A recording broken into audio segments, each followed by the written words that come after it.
Many people from within and from without Buganda have acquired mailo interests in Buganda. Following the colonial redistribution of land, two problems arose. The first was the dispossession of certain clans of their land, and the second was the problem of the uneasy and unequal relations that developed between the landed groups vis-a-vis the occupants of the land. My lord, after the agreement of 1894, the economy was monetized by the British, and the new landed gentry, if you want, upon realizing that there was need for cash, started raising the money they would demand from the occupants on their land. That was essentially the reason. And to address the latter problem, the protectorate government introduced the Busuru and the Mvujo law of 1928. Before the 1928 Busuru and Mvujo law, and before the British came to Buganda, people would still pay Busuru and Mvujo. That's why these words were borrowed by the legislators during that time. But the Busuru and Mvujo wasn't in monetary terms. But when the economy was monetized and people wanted more and more money because that's how they could acquire goods, they kept on raising the Busuru, and to cure that law was introduced. So what I'm trying to say, my lord, is that Busuru and Mvujo didn't start with the British. It was there before them. The colonial land tenure system remained in place well after Uganda attained independence from Britain. However, in 1966, following the first post-independence coup, the government abolished kingdoms in Uganda and expropriated its land. All the public land and the official estates were confiscated and its management taken away from the constitutionally established Buganda Land Board. At independence, Buganda Land Board was established by an act of parliament, and that was charged with the duty of managing official mailo and public land in Buganda. But this was abolished and the land was vested in the Uganda Land Commission. ULC assumed control over all former crown lands, including any rights, title, estate or interest in land of which the Kabaka's government was seized, possessed or entitled. 9 years later, in 1975, President Idi Amin introduced the Land Reform Decree, which declared that all land in Uganda was public and that was to be administered by the ULC in accordance with the Public Lands Act of 1969. By this declaration, the decree abolished mailo ownership and other land tenures by converting the same to leasehold to be granted by the Commission. The decree further altered the legal status of tenants by abolishing the Busuru and Mvujo law of 1928, the Ankole landlord and tenant law of 1937, and the Toro landlord and tenant law. And the Land Reform Decree remained the law applicable to land until the 1995 Constitution was promulgated. In 1993, the government of Uganda enacted the Traditional Rulers Restitution of Assets and Properties Act. This law was intended to restore the traditional rulers' assets and properties previously owned by them or connected with or attached to their offices, but which were confiscated by the state. It also made other provisions relating to or consequential upon those assets and properties. Under this law, certain land and properties were returned immediately to the Kingdom of Buganda, while others were to be returned after negotiations between the Kingdom and the government of Uganda. My lord, in 1995, a new constitution was promulgated.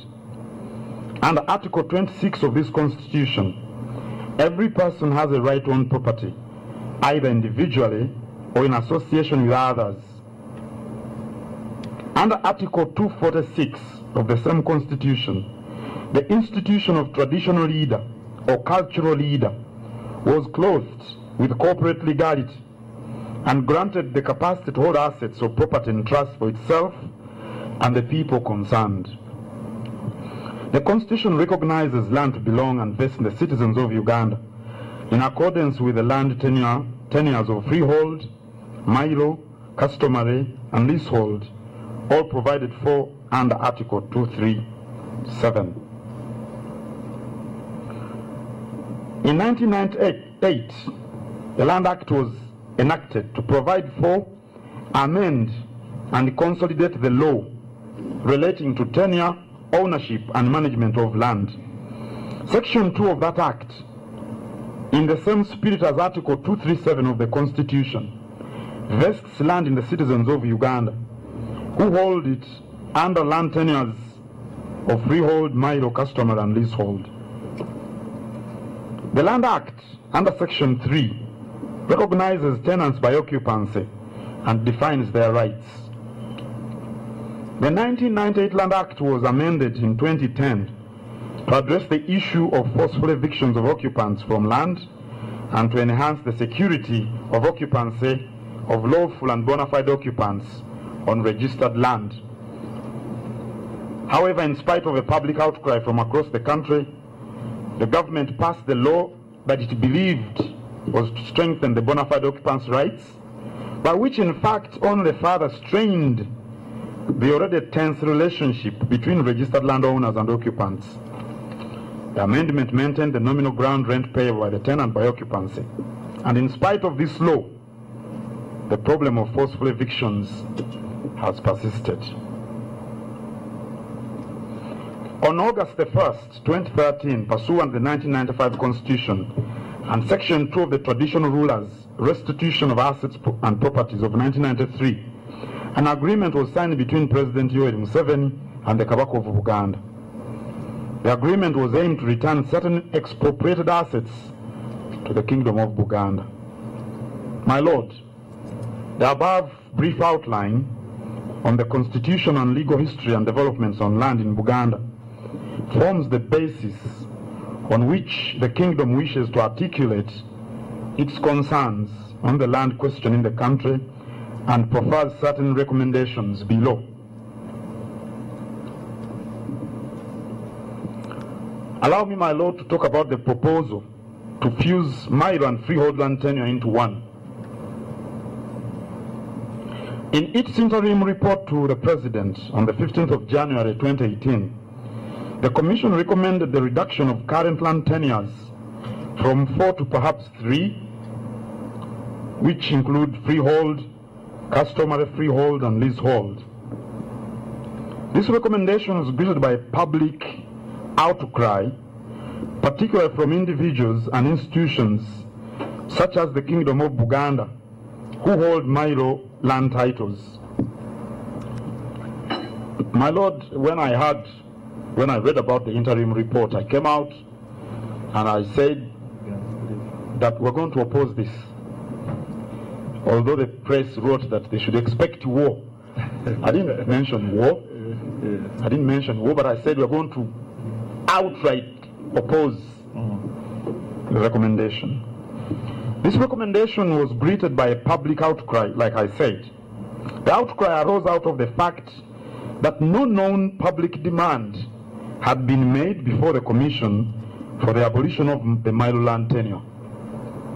If it was made, we didn't take notice of it.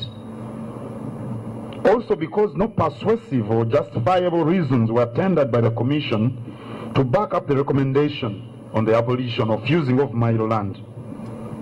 Moreover, it was unclear what the recommendations meant to registered owners of mailo land titles. Were they to be cancelled? If so, would this not be contrary to Articles 26 and 237 of the Constitution? In response to these concerns, the Commission issued a press release wherein it denied recommending the abolition of ownership rights currently represented by mailo land tenure. In its clarification, the Commission stated that its recommendation was geared towards efforts that would be made to fuse over time the parallel freehold type systems into a single tenure to introduce clarity and cohesions. My lord, to the Kingdom, and indeed other registered owners of my land titles, the clarification created more confusion for the following reasons. One, although the Commission denied recommending the abolition of mile interest, it in fact made it clear that it wanted there to remain only the tenure of freehold, customary freehold, and leasehold.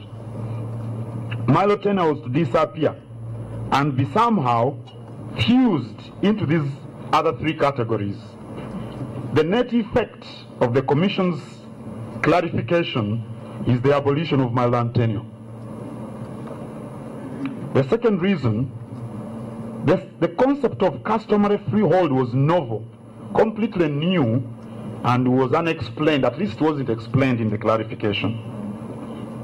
3, it was unclear how the Commission intended to fuse dissimilar land tenures of milo, customary, and freehold into one without undermining the proprietary interests of registered milo owners of the land. Perhaps the Commission proceeded on the wrong presumption that freehold land tenure is synonymous with milo land tenure. If this is the case, my lord, we argue that this would be wrong, because both in historical and legal terms, milo land tenure is distinct from freehold land tenure. It is therefore not easy to understand how the two may be fused without intractable legal and political complications. Number 4, a change of land tenure enshrined in Article 237 of the Constitution would require constitutional amendment in accordance with Article 259 of the Constitution, as well as the amendment of the Land Act. Number 5, there was no overwhelming evidence from the public demanding for or necessitating the abolition of the mile land tenure.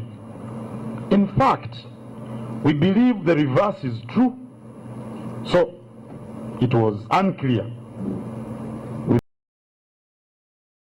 Commission obtained its evidence and justifications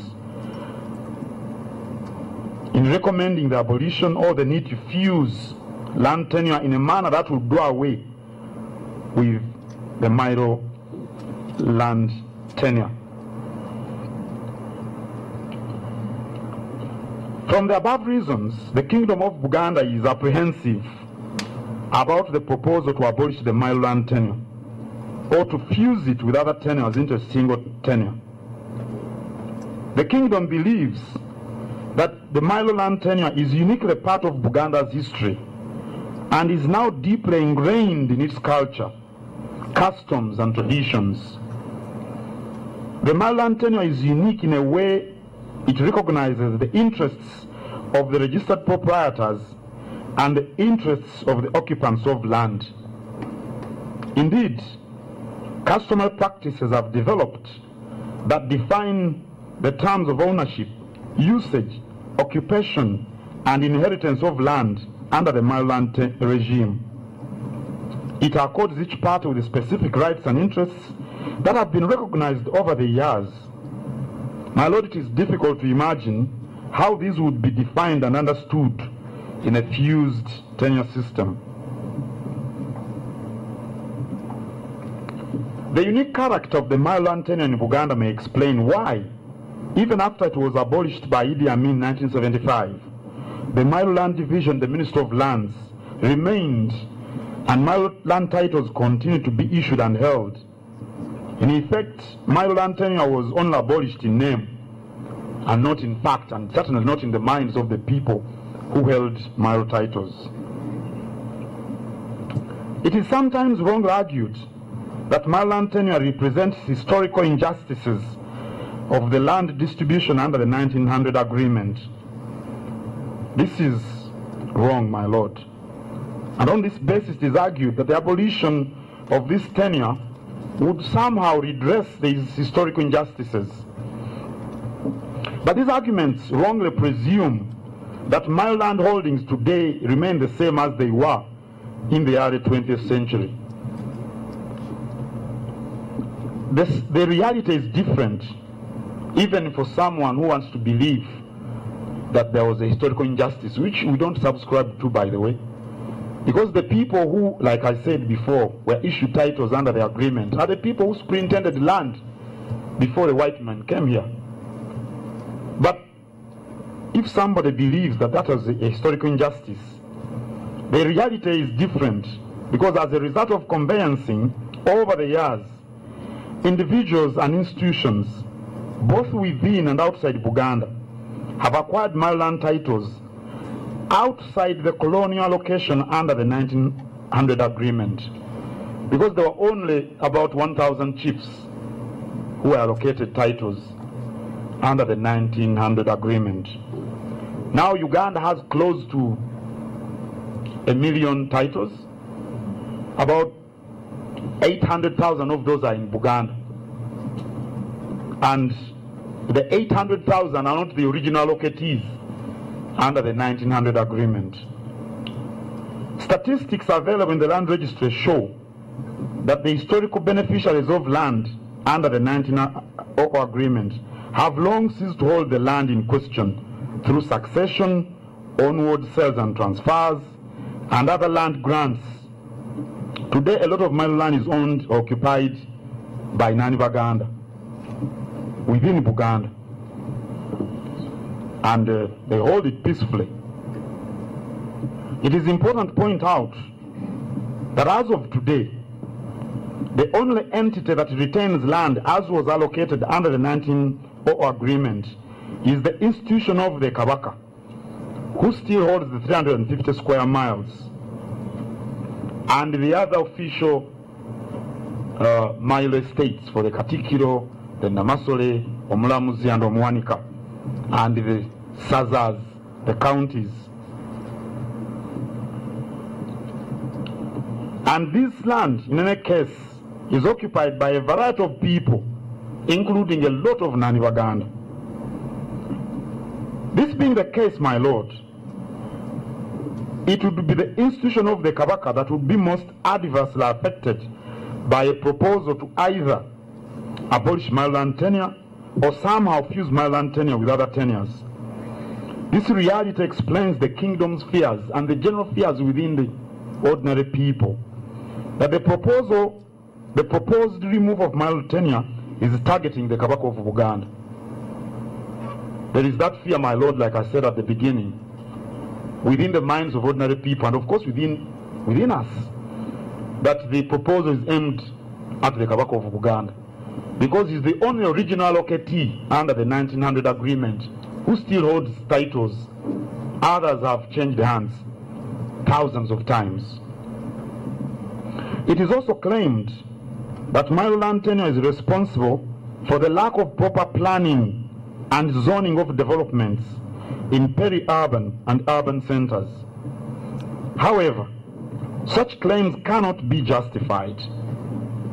The problem of congestion, poor planning, slums, poor sanitation, and haphazard developments can only be blamed on the lack of effective laws and poor implementation of planning laws and policies. Maryland tenure does not prohibit or preclude urban authorities from formulating and implementing town plans within clearly demarcated development zones or set standards. Ownership of Milo land in Namasuba or Rubaga does not preclude the authority of KCCA. In any case, it cannot be argued that poor planning and the slum conditions in other parts of Uganda are attributable to the Maryland tenure, where it doesn't even exist. In the whole of northern Uganda, there are slums, and there is no urban planning in the whole of northern and eastern Uganda. But there is no Maryland tenure system. So that cannot be the reason why there is lack of proper planning and zoning.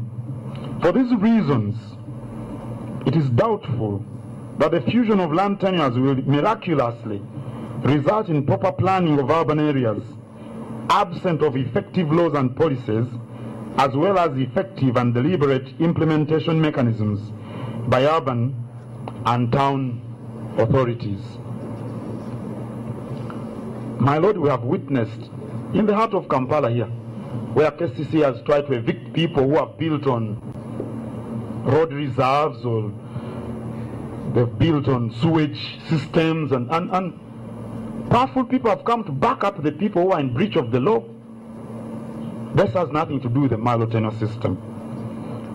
Regarding the problem of overlapping and sometimes conflicting interests on the land, mostly under mailo land tenure, between registered owners and occupants, the Kingdom agrees that there is a need to find a lasting solution.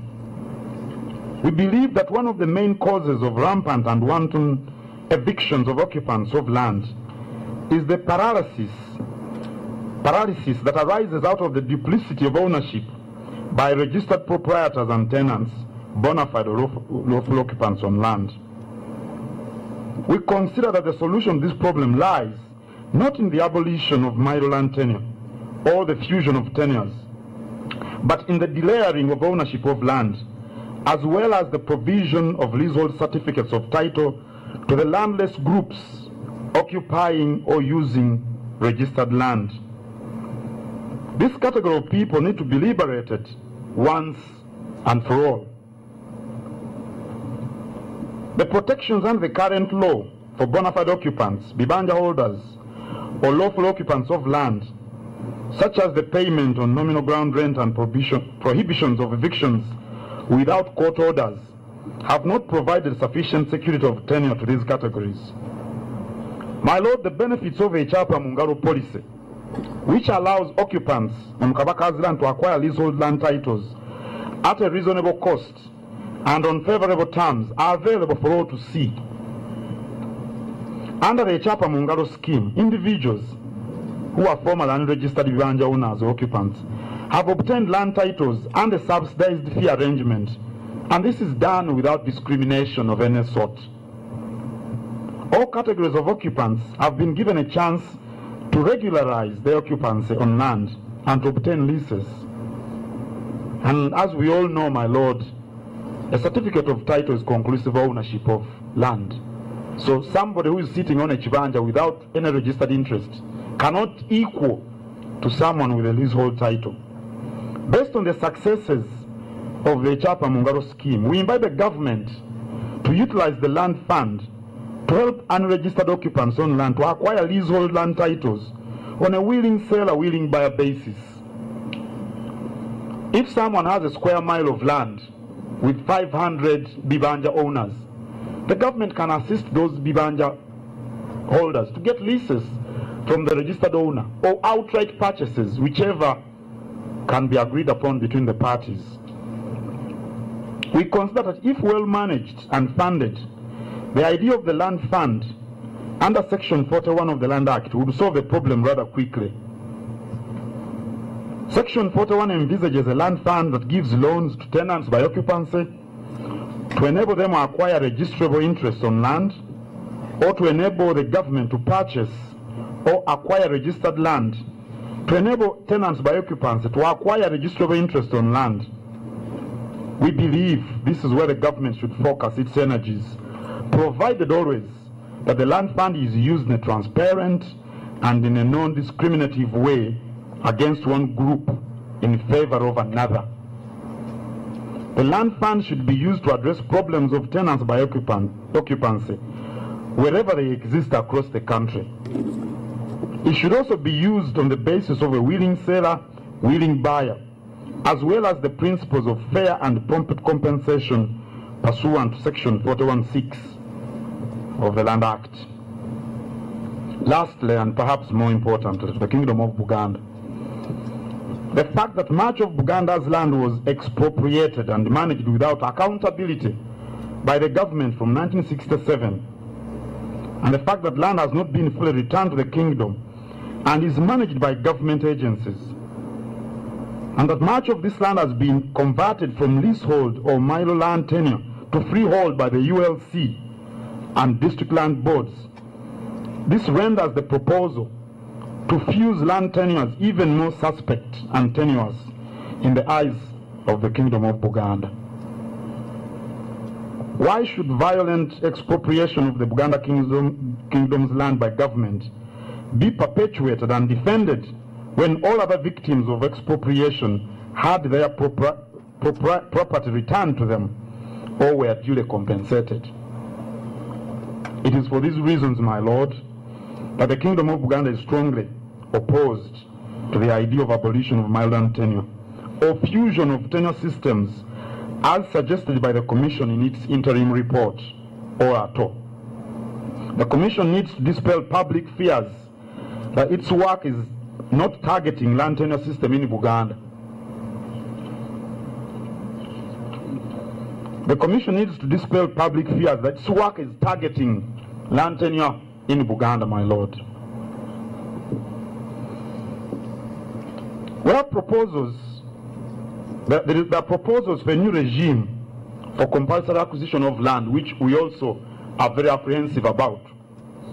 On the 13th of July, 2017, the Deputy Attorney General, Honorable Mayiga Rukutana, tabled the Constitutional Amendment Bill 2017, aimed at to amend Article 26 of the Constitution.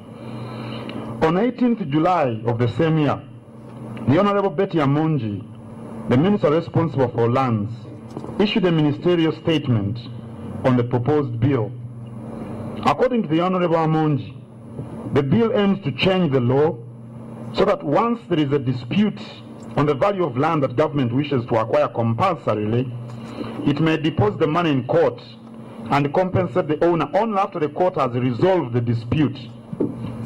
In justifying the change in the law, she gave these following reasons. 1, that compulsory acquisition is a critical tool for development. 2, that government wants to expedite land acquisition for strategic initiatives. These include building roads, electricity transmission lines, railway lines, health care centers, schools, etc. 3, that government has been frustrated, and she cited Chambogo area, Chitante Road, Centenary Park in Kampala, Kasoko Sonia Chireka, Kampala Northern Bypass, and Kampala Entebbe Express Highway. And finally, that government is losing money paid for delays to contractors for stalled projects. The Kingdom of Buganda and other interested parties are not convinced about the need to change the law to allow for compulsory acquisition of land without prompt payment of fair and adequate compensation prior to the taking of possession or acquisition of the said land, contrary to Articles 26 and 237 of the Constitution. My Lord, the spirit of these articles is that a person should not be dispossessed of their land unless they've been fairly and adequately compensated. Therefore, any policy, law, or practice that flouts this provision is out of bias to the Constitution and must not be allowed to stand. The Kingdom considers that government's proposals on compulsory acquisition of land contradict the spirit and letter of the law enshrined in Articles 26 and 237 of the Constitution. Furthermore, that they only seek to reverse the Supreme Court decision in the case of Irumba and the Uganda National Roads Authority. The citation is given at the bottom of the page, where it was held that compensation must be paid before land is gazetted for acquisition by the government. The Kingdom believes that the current law is sufficient to address compulsory acquisition. Instead of amending the law, it should address issues of assessment, corruption, cases of overpayment, whereby some people are compensated and others are not, and such similar inequities. Instead of changing the law, the government should set up a mechanism to curb speculators who buy land in anticipation of projects and hike prices of the land earmarked for public projects. My Lord, it baffles us that an ordinary citizen gets to know about public projects before they've been made public. How does someone get to know that the road is going to traverse a particular area? How does anyone know that government wants to build a health center before it has been made public? These are the people who buy land in anticipation of government projects, and then they hike the prices. We also believe that the idea to leave compensation questions to court is problematic in the current, arrangement as it is. This is because courts in Uganda are generally slow. They are even accused of corruption. Yeah, it's a public outcry, and they are very costly. To make matters worse, my lord, the government of Uganda has a bad record and has been poor and slow at compensating some verified claims. Let me give you the example which I'm very knowledgeable about. The chief government valuer has made an assessment of the value of plot 52 Kampala Road. The government gave that plot 52 to the Muslim community many years ago. It belongs to the Kingdom of Buganda. And the chief government valuer has made an assessment of its value, which we have agreed to. Then the government in 1967 expropriated Mutesa House in London. The Kingdom owned the Mutesa House in London. The chief government valuer has made an assessment of the value of that house. We have not received compensation for years. I can also cite the Chivale Hoima refinery project, where 100 families were affected. Assessments have been carried out. No compensations have been made. My lord, the kingdom considers that there are appropriate laws under which the government can compulsorily acquire land in Uganda. It believes that land for projects can be acquired through the same laws after adequately compensating the owner occupants. We may recall to mind that most infrastructure developments in Uganda took place from around the 1940s to the 1970s. Those are the roads we see, the schools, the hospitals. But during that time, the laws on adequate, prompt and fair compensation to landowners before compulsory acquisition were in full force. How was it possible to develop all this infrastructure in those years, and now it isn't possible? Today, it appears to be governance issues that hinder government projects, and those are the ones that need to be addressed. My lord, we have the issue of delayed return of expropriated land and assets and other kingdom properties. On the 1st of August 2013, an agreement was executed between the government of Uganda, represented by the President, and the Kingdom of Buganda, represented by the Kabaka, wherein several kingdom properties were returned, including land in urban centers and towns, land where former administration headquarters were situated, and land unclaimed, unutilized, or unoccupied by any lawful or bona fide occupant as defined in the Constitution and the Land Act. The Kingdom of Buganda is concerned about the delay in effecting the complete return of expropriated land to the Kingdom of Buganda under this agreement and contrary to Article 26 of the Constitution and the Traditional Rulers Act of 1993. To date, the Lands Ministry, through Uganda Land Commission, has unlawfully continued to withhold and facilitate transactions over land that has lawfully been returned and vested into the Kabaka of Buganda. Only about 8% of the 320 land titles have been returned and vested. There has been a tendency of freehold titles being created on top of my land titles, and fresh white pages being created over land that is already titled. And there is also a failure to enter leases on titles where leases were created especially by Uganda Land Commission and other district land authorities.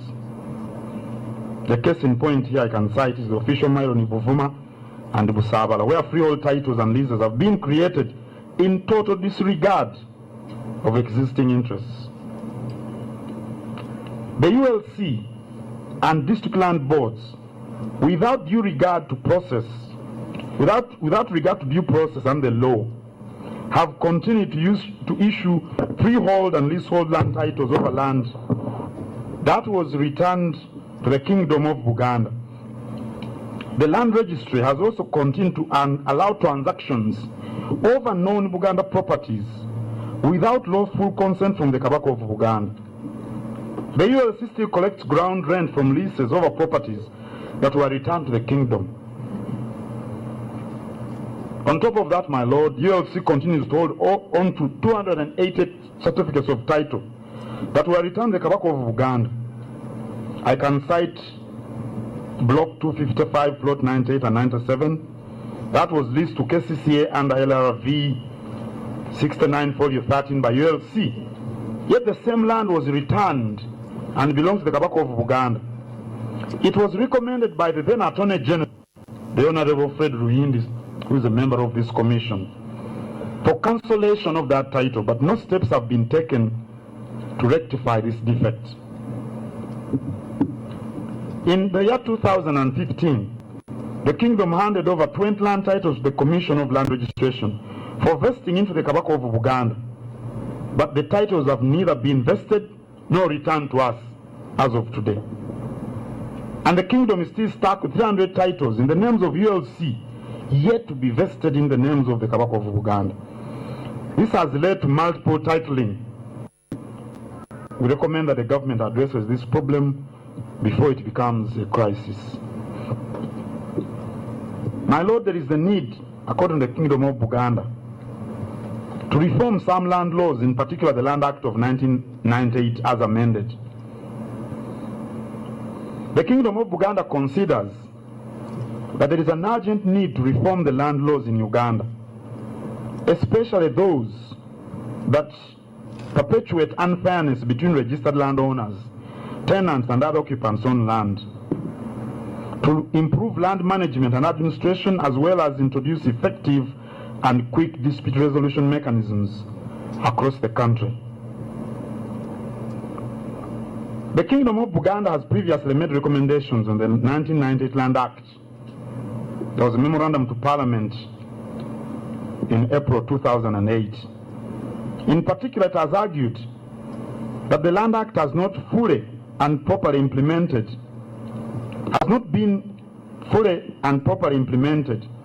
and may be described as a lame duck. None of the administrative or implementation mechanisms envisaged there, such as the land boards, the land tribunals, land committees, recorders, mediators, are not in place or are dysfunctional where they exist. There are no certificates of occupancy for customary ownership. The land fund is not effective, and the mess at the land registries across the country is phenomenal. These failings point to one solution, namely the urgent need for a holistic review of all the laws applicable to the land sector. The entire Land Act and the Registration of Titles Act needs review and revision. The following are some of the key challenges that emanate from or associated with the Land Act. 1. Weak institutional capacity and administration at the center and at local or district level. The establishment and functioning of district land boards has been poor. Many districts are unable to recruit qualified technical staff for district land offices and cannot perform adequately.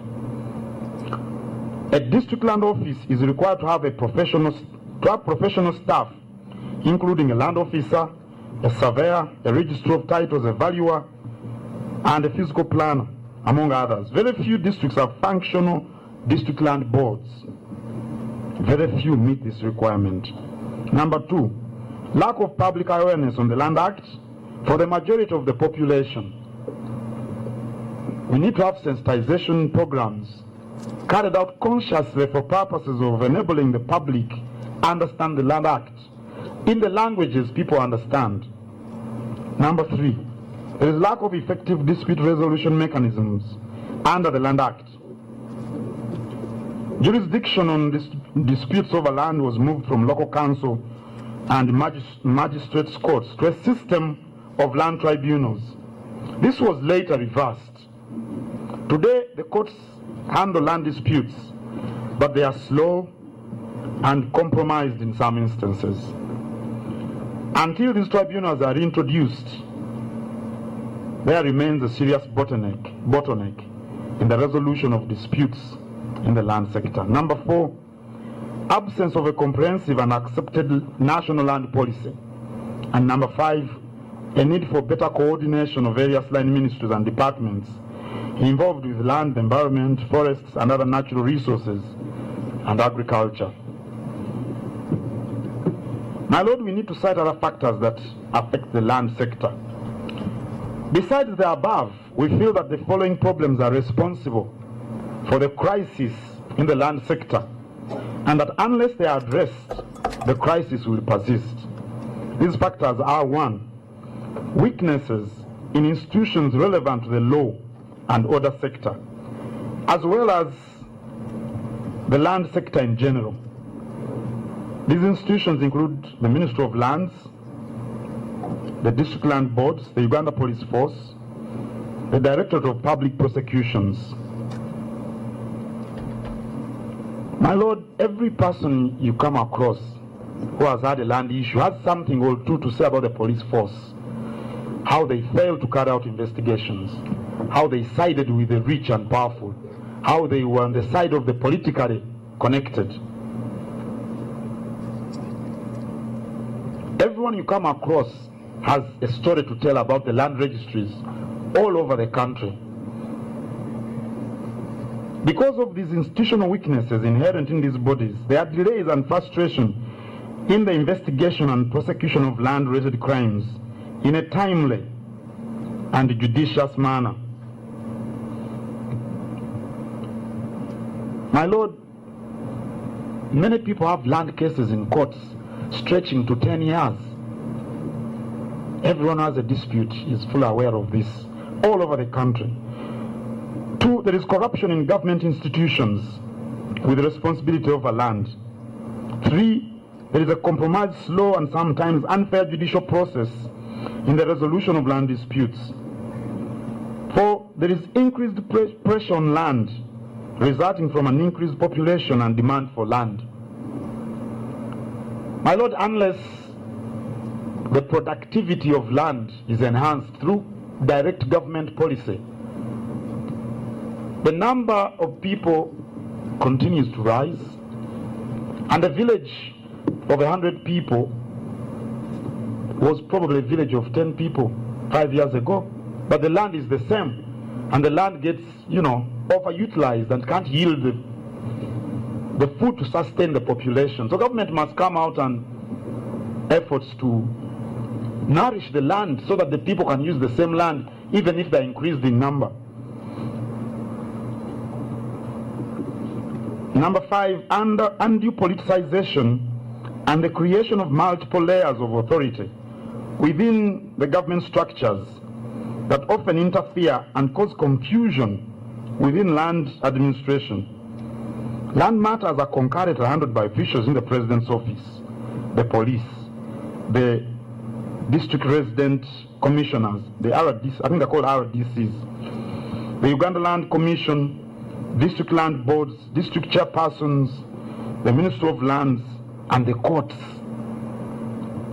There are situations where you find a dispute being handled by all these officers at the same time.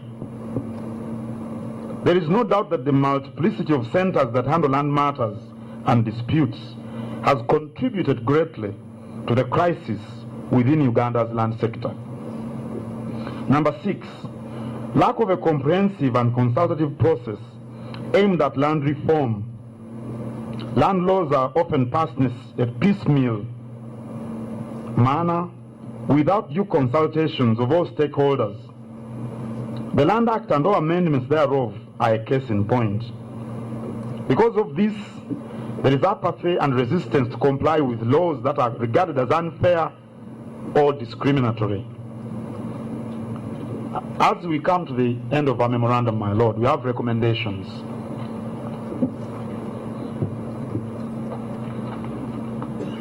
In view of the foregoing,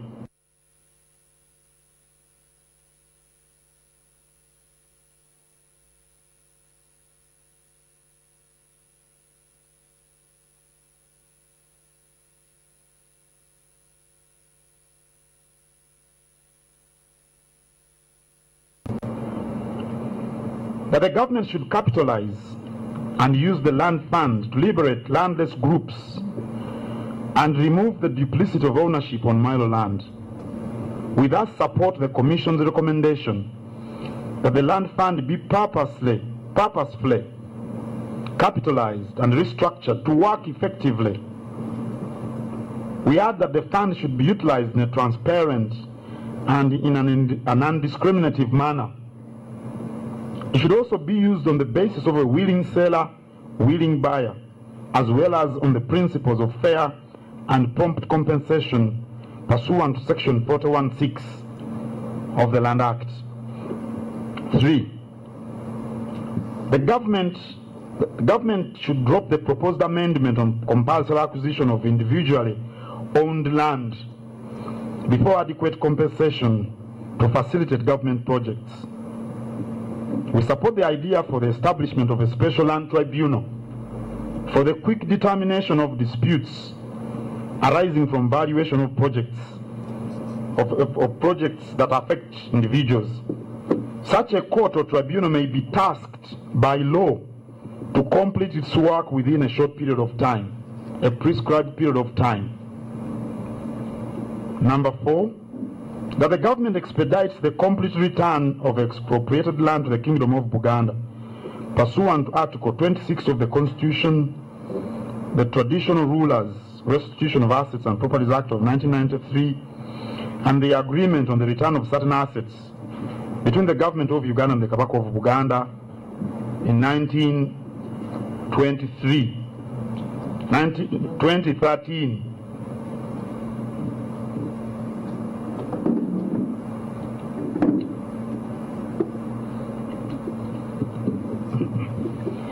Number 5, that the government holistically reviews and revises the Land Act to improve land management and discrimination and administration, as well as introduce effective and quick land dispute resolution mechanisms across the country.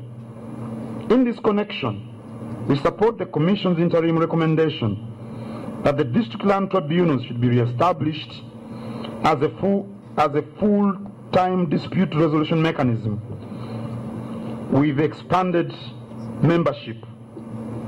Additionally, we recommend that the government ensures that the land division of the High Court should get more judges to make timely judgments and clear case backlog.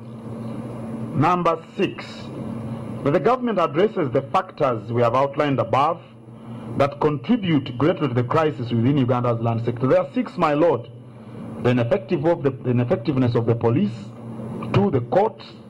3, the confusion in the land registries. 4, the over-politicization of land matters. 5, the expanded population in the country. And 6, over-utilization of land. Those 6 key issues are very, very central to the land crisis in this country.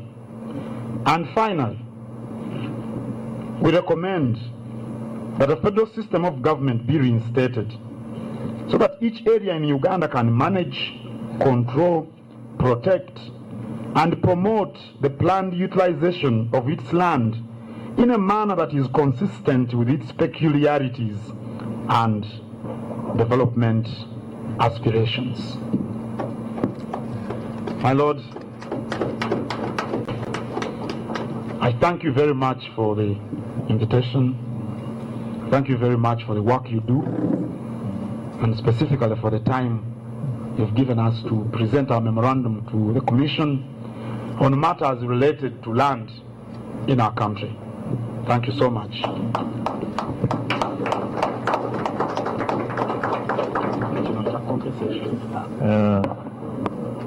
Once again, thank you very much, Katikkiro, for this Go ahead. Yes. Thank you, my lord. Which two were there? I can tell you that one of the first is I haven't been hearing applause in my commission. It's because it's the first time the Katikkiro has come. Yes. Also, I must say that I'm a bit worried that you might have just expanded our terms of reference, though your presentation starts out by setting out what they are, but this federal thing.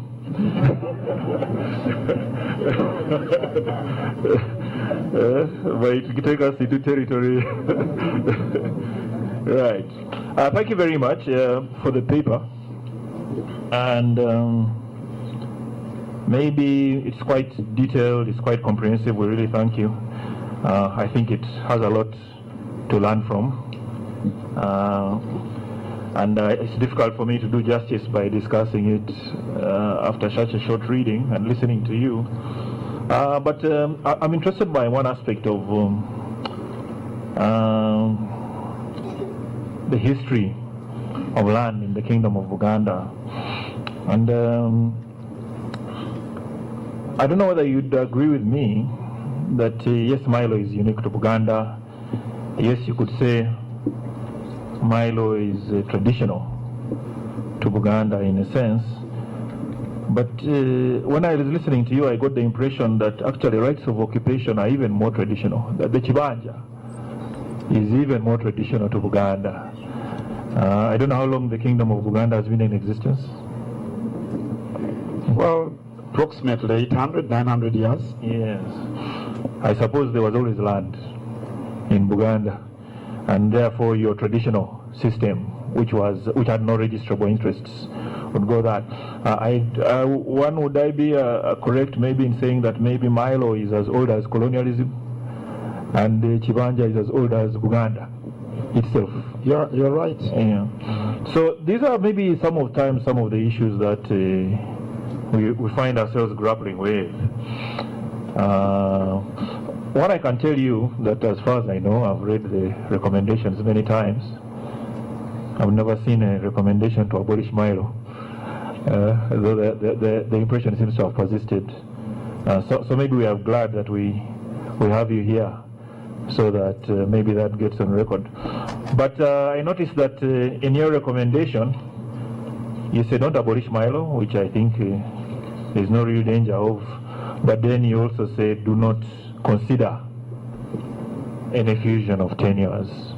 Maybe, and considering you have a very elite panel of with you, in substance, the question I'd want to really know, in substance, is there any real difference? Yes, we know Milo has a particular name, which is Milo.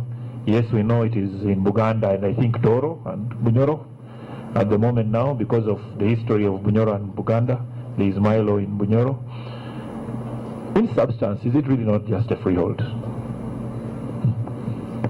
Well, there are variations actually. Because when freehold titles were issued starting with the 1900 agreement, there were conditions actually. When a freehold title was issued to a church, it came with instructions that they were going to build either a school or a hospital. And if a freehold title was issued to a government department, it came with the condition that you're going to build, let's say, some installation of the government, and it could be withdrawn if that particular condition wasn't met. But Milo land, on the other hand, didn't come with any precondition whatsoever. It was given to you in your names, and that was it. And you dealt with it the way you deemed fit for as long as it was in compliance with the law. All right. So that is a historical, that would appear to be a historical difference. And maybe what you're saying is that freeholds were not really unconditional, and there could be many conditions. I think even under present law, by the way, it is possible to attach conditions to freeholds. The question is maybe would be that under the 1995 Constitution, does there remain a significant difference? And maybe the question the Commission was really considering is apart from having two different names for these tenure systems, apart from having these two different names for tenure systems at the present time, in 2018, is there really still a difference? Because if there is none, of course if there is a difference, then there's a difference. But if there is none, then the question would be, because maybe the original Milo was a square mile, now I happen to be the proud owner of the Milo title, which is now half an acre only. In Munyonyo it used to be one, but now it is only half an acre. It's not a mile. The historical significance of the name maybe disappears. It is unconditional. I hope I will own it in perpetuity and be able to transfer it. If my neighbor has a freehold in the same area somewhere, and I don't know whether the other freeholds in the area which is in Munyonyo, but if a neighbor has, is there going to be a significant difference at this moment? And then the question would be then, is there a benefit to simplicity? If we rechristened, for example, the Milo title that you own somewhere in Mayiga and we rechristened it a freehold title, is there a benefit to simplicity that we could get? For example, would it be useful to have a single freehold register running across the country, so that you have freehold registers instead of saying, well, Milo is in Buganda, there are freeholds in Toro, maybe there are some in whatever. Is there a benefit to simplicity in fact? I think these really are the questions that were being the Commission would be grappling with. Thank you, Lead Counsel. You know, first of all, if it was up to me to ask questions, I would ask, what's wrong with having different tenure systems? Because as we've tried to explain, the challenges of land administration in this country have nothing, if any, to do with Milo land system or freehold system. It's because of the challenges we've cited. If I've got a Milo title and I go to the police when it is being encroached upon and the police can't help me, or when I go to court and I prosecute a case for 8 years. Now, these are the challenges. That is one. Two, there are historic reasons, certain things which will cause undue anxiety within the public. Because in Buganda over the years, over 100 years, first of all, people know that the British came here and disorganized the system as it was, but we've tried to live with it for over 100 years. And people have lived essentially in peace for as long as the institutions of government were functioning properly. So the question is, why should anyone want to change this? It hasn't harmed anyone. Yes. Thirdly, there can be different tenure systems in any country. Agreed. For example, I have a leasehold title from the church. And my neighbor has a Milo title, which he acquired from a private citizen. There can be different land tenure systems. The desire for uniformity is an acknowledgement of the failure to make government institutions effective. It has nothing to do with the tenure systems themselves. So we ask ourselves, when I go in the countryside and people come and surround me and they tell me, why do they want to abolish the Milo land? Why do they want to do this? Why do they want to take the land from the Kabaka? Because that is the perception. And I ask myself, why should we go into this? Yes. I'm into the countryside to fight poverty, and they ask me about somebody taking the Kabaka's land. So why change a system which is broken? So do you think that this suspicion is really some fear that there is a hidden agenda? Mr. Counsel, yes. Yes, it's really a fear that there is a hidden agenda. It's an open secret. People believe, it's an open secret. People believe there is a hidden agenda to interfere with Buganda's proprietary rights over land.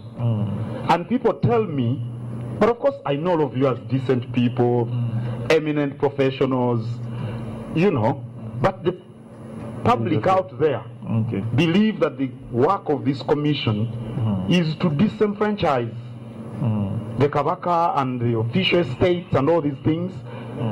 And it was made worse by that recommendation. Never mind what you recommended, but the impression.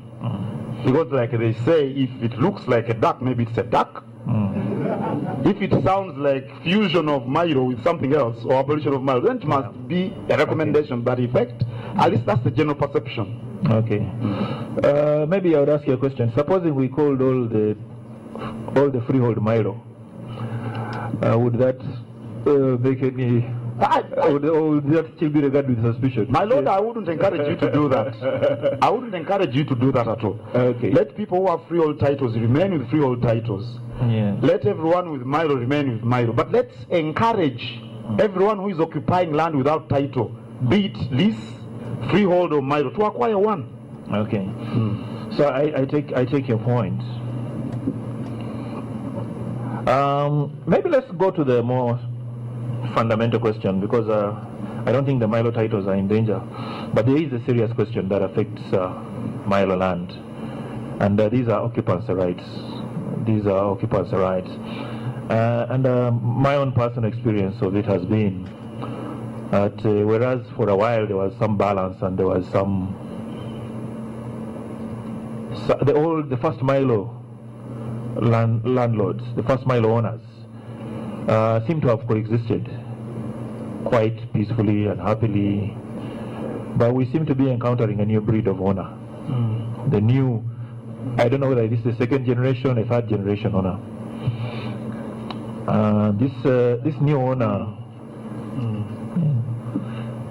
I don't know if I have your attention. Yes, your full attention. Yes, but he can also always add to respond. Like I said, feel free if you want to add to his answer, then whatever. So I was just trying to explain. We find, let's say, Mubende. We have in other parts of, we have this new generation of Milo landlords. Of course, it could have been aggravated by these multiple interests of land, particularly when the idea of security of occupancy is introduced on land. And then you have this owner who apparently cannot occupy or use land or parts of his land. Then you have a user of land who has no title. What seems to have happened is maybe the old owners would surrender and sell at the maybe not necessarily market price to a new breed of owner. The new breed of owner has no sense of tradition, has no real connection with the occupants. He sees land only. He does not see people on the land. When he goes in to the land, we get this situation which you talked about. Though we have mechanisms in the Land Act, we talked about them not being implemented. I agree with a lot of what is in your paper, that the Land Act hasn't been implemented properly. For example, we have supposed to have negotiation processes, compensation processes. In actual fact, these things are not working. Force is used instead of persuasion. It includes the compromise of official structures, sometimes LCs, policemen, and that kind of thing. But anyway, the outcome is these new owners really don't care, just want everybody off their land. And even the compensation agreements don't necessarily reflect free will.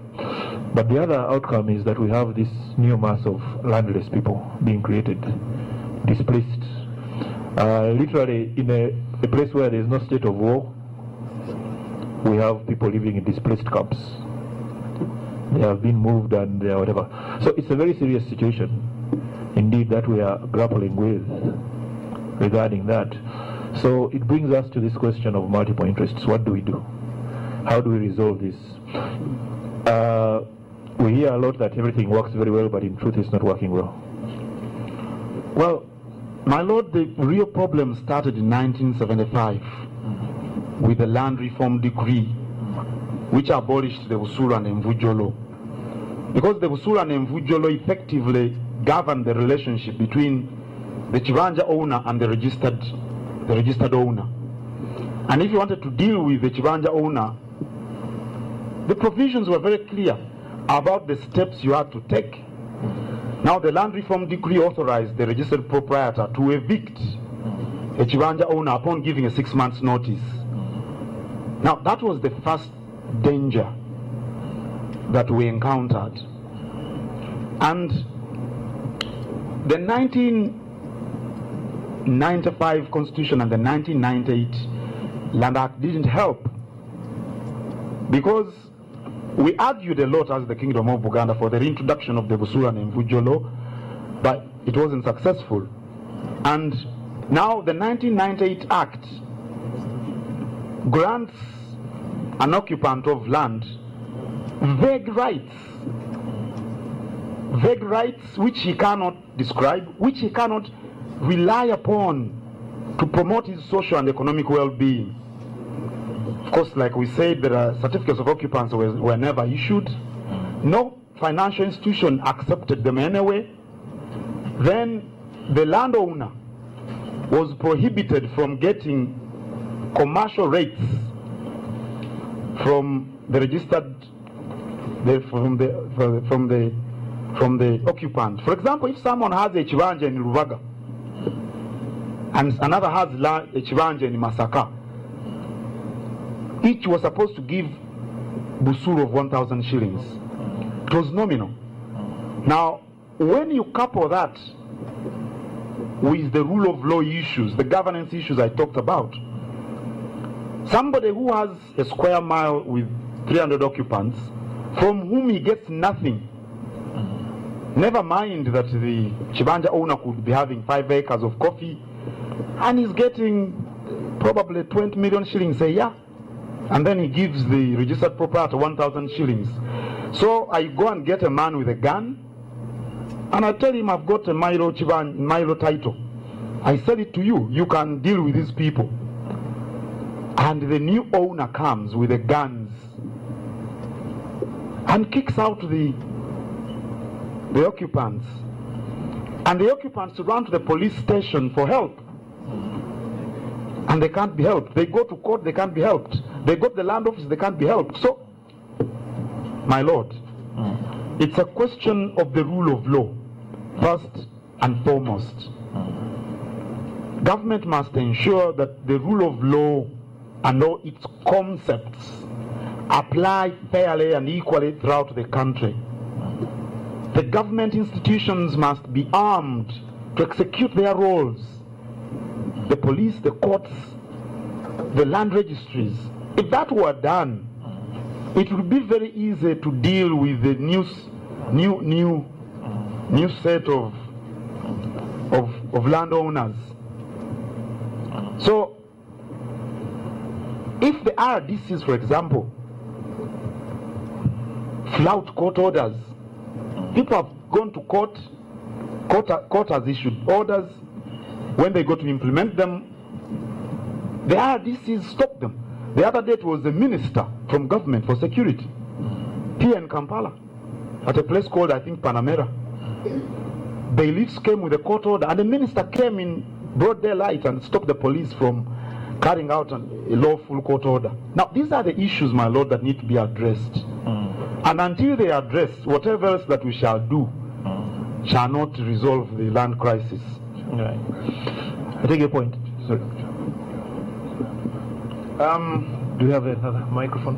We have the free microphone. Do you have another microphone? Yes, just pass on the microphone so they can pass it around. One of the solutions I could give, my Lord, as a solution, is the project we carried out of Chapa Mungaru.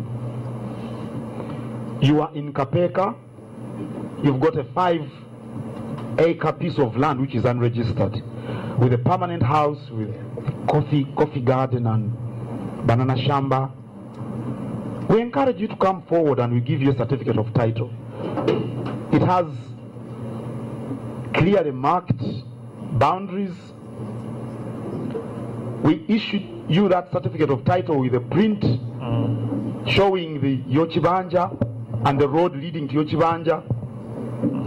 And of course, if you are interested in things like going to the bank and things like this, you've got an instrument that you can rely upon. Now, if government capitalizes the land fund and goes to Mubende and it helps the landless people, the people who are being kicked out. If a landlord of 10 square miles wants to kick out the people, but there is the option of the people getting certificates of title from him. One of the reasons why the landlord in Mubende wants to do that, because he doesn't realize anything from that land. So if the land fund were capitalized, as the commission recommended, and you go to the registered owner, tell him this man is on your land, he's got 10 acres, we are paying you amount X, so that you give him a lease certificate or outright purchase. I think that would be part of the solution to the problem. Yes. Did you want to say something? You're fine? Right. I wanted to ask about the Chibanja.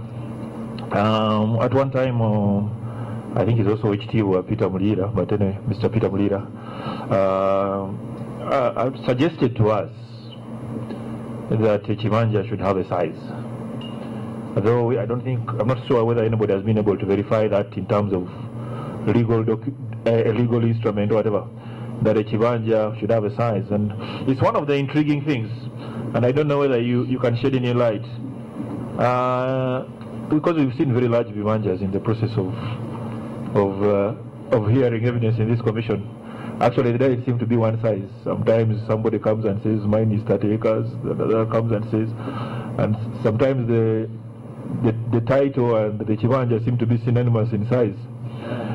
So, is there anything you can tell us about tradition, about whatever? Was the Chibanja always an undefined thing? In the past, somebody would, let's say, opt to settle at Kanyanya. He moves from, let's say, Chambogo, he goes to Kanyanya. When you get to, this is before the British came. When you would get to Kanyanya, he would look out for the Kabaka's chief, Omtongole, who would be superintending all that land on behalf of the Kabaka.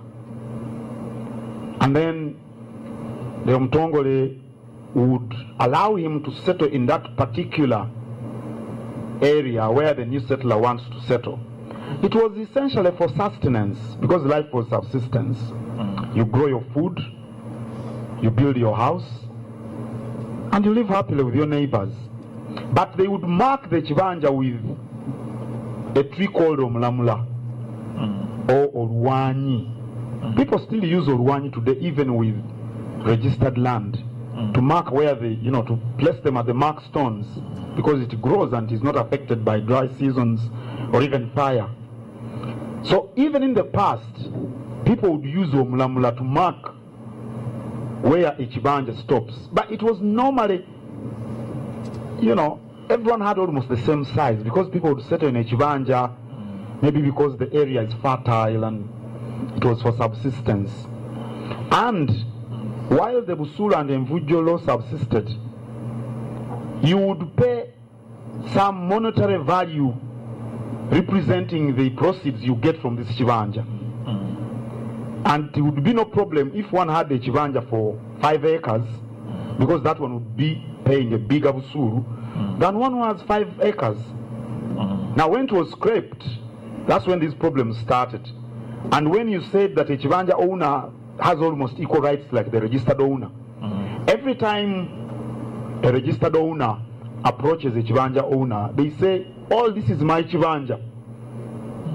I'm sure in your work you've seen Vibanjas which are 20 acres. Because the simply people, the Vibanja owners, want to take more than is due to them. So, but to sum it up, a Chibanja was a reasonable piece of land which one could rely upon for the sustenance of one's family. And it wasn't really for commercial purposes the way we see it today. What about Busulu and Mvujo? How did it work? Because is there a way? Because really the big crisis seems to be owner who cannot get any economic value out of his land, and occupants who have economic value. And now, of course, in order to resolve the question of making sure that these occupants' rights are real, they were given security of occupants. Right? Of course, it created the other problem of the frustrated landlords. Is there a way maybe even some sort of economic sliding scale, if there was some flexibility, so that some sort of economic value could return to the landlord who is out of occupancy. For example, and that's why I was asking, how did Busulu or Nevujo work? Because correct me if I'm wrong, Envujo. Was Envujo a portion of the harvest? Am I correct? Yeah. To understand? That's correct. So I would imagine that the higher the harvest, the more the landlord would get. That's true. Right. So there was some economic value, so that even if you're occupying 10 acres of my land, but I get higher economic value, right? Now, of course, that was maybe easier to see in terms of harvest and whatever. But I'm wondering whether there is a way, a mechanism, that sort of allows some economic value out of, I think it's called ground rate now, or what is it called now? Yes. I just wanted whether you have any ideas on that. Could that be another solution, or is that solution not? Well, the ultimate solution doesn't have any promise. The ultimate solution, in our view, would be for people with unregistered land to get titles. That is the ultimate solution. But in the absence of that, a law akin to the Busulu and Envujo law would help a lot. Because in the past, if someone harvested 10 baskets of beans, there were portions actually agreed upon and known by everyone. A certain number was supposed to go to the chief, and the chief would take the chief over him until everything is collected in the Katikkiro's enclosure, and then the Kabaka's portion would go. Yes. The Katikkiro was a happy man. The Katikkiro was always a happy man. Yes. And the Busulu was some kind of a tax. Yes. Before the economy was monetized. Bales of bark cloth, even eggs, you'll be surprised, were given as some kind of tax, and many other things. And the system was like that. It depended on the strength and the wealth of the Chibanja owner. Now, in the absence of regulating the actual relationship between the Chibanja owner and the registered owner, you can't avoid these conflicts. Because today, somebody who has 1 acre of coffee gets at least 10 million shillings a year. And then that person gives 50,000 shillings to the Milo owner. The next day, the new set of landlords come and they disrupt the lives of the peasants. Right. I noticed that I just wanted to maybe, you indicated, and maybe I thought it might be worth us discussing, that the kingdom had not understood this idea of customary freeholds. Yes. Customary freeholds. And obviously you're right that would be a new innovation, but what I suspect is that the kingdom thought that it was the Iwanja holders who are going to be converted into freeholds. We're just confused. We just didn't understand. But I think, and maybe you could also give, you're a national leader and you're national figures. We have a lot of customary land in certain areas of Uganda, including in the northern Uganda and other areas as well, where land is held customarily. Now, under current law, customary ownership is one of the tenures. But there is this debate about the constitution giving it inferior status, which is apparently enhanced by the idea that if you want, you can convert your customary land to freehold or leasehold, which gives the impression that it's not as good. Also, it has less stringent issues like you don't have to survey properly in order to get a customary certificate of ownership and that kind of thing. So it gives also that indeterminate, fluid relationship. So those are really the issues that we are saying is, would it be good to have, assuming we have Milo land tenure untouched, freehold tenure untouched, why not customary freeholds? Well, freehold is freehold, separate from customary tenure.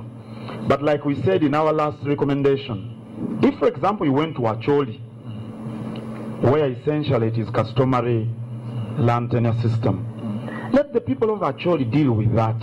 I'm sure no one is interested in skirmishes and conflict and violence.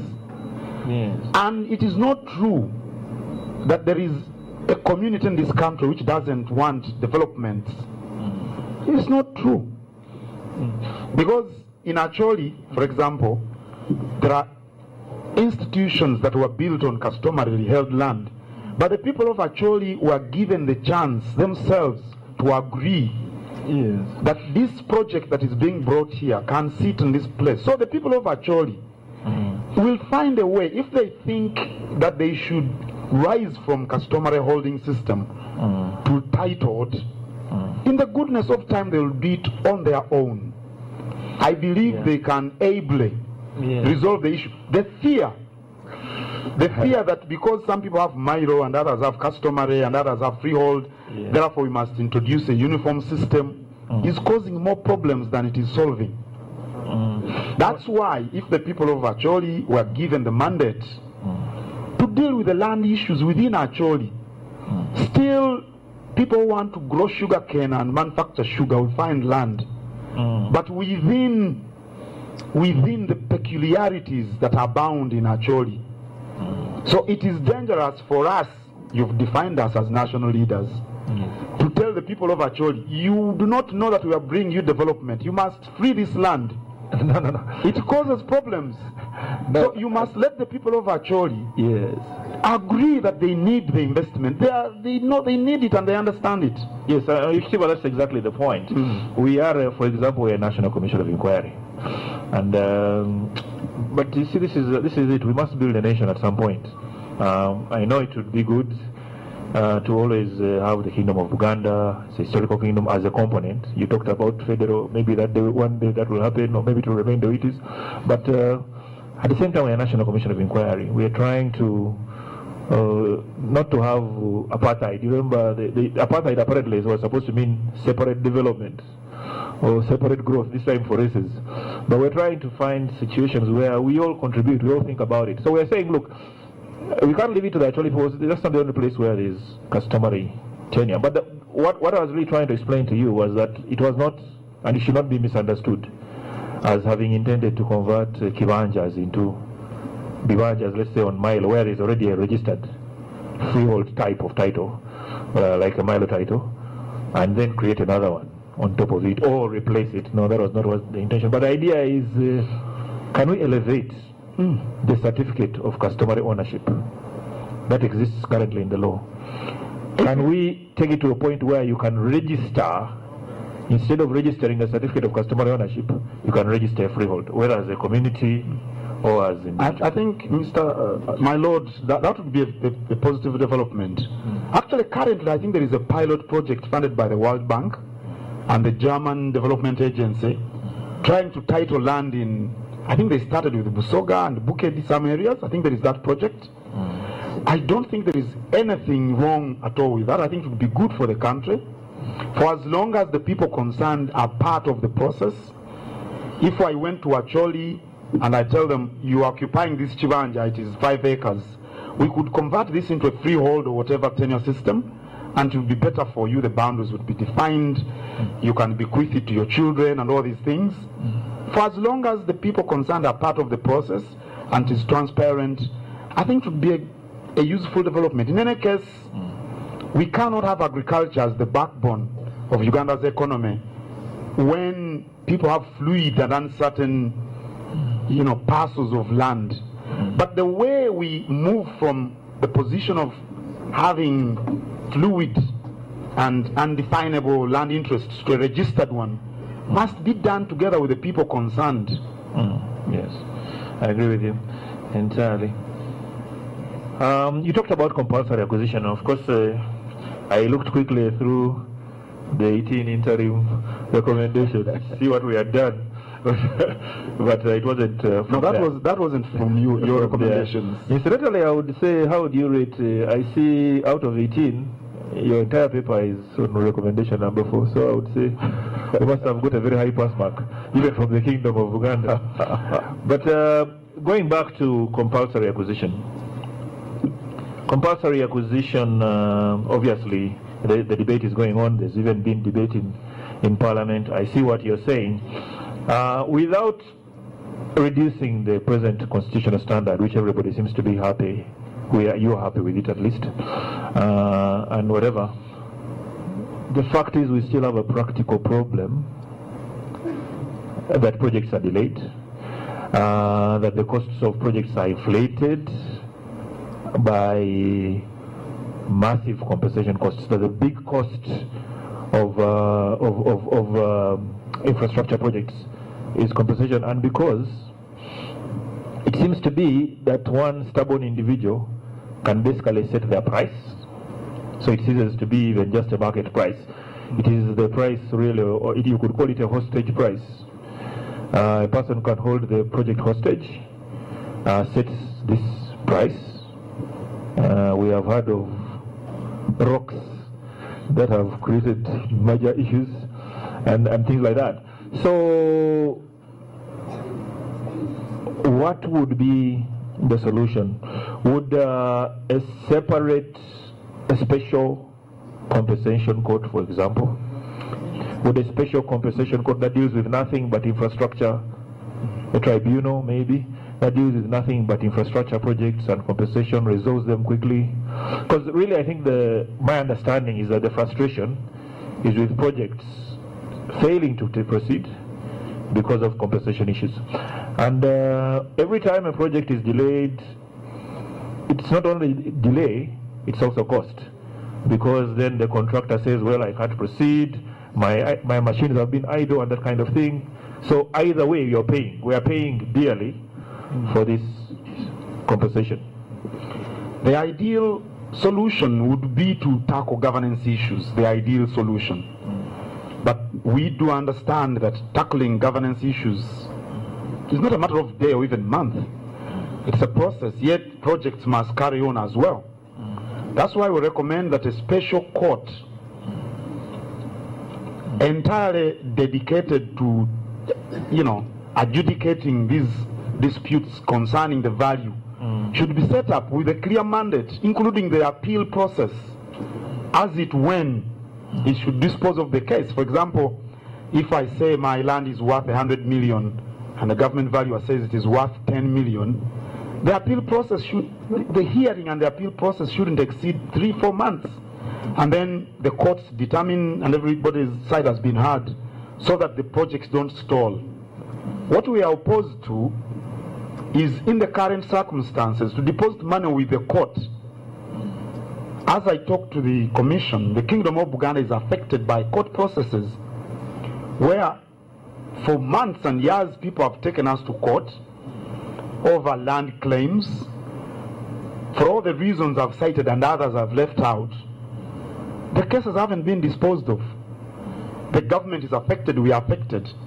If there was a special court mandated to arbitrate these disputes in a matter of 3 months,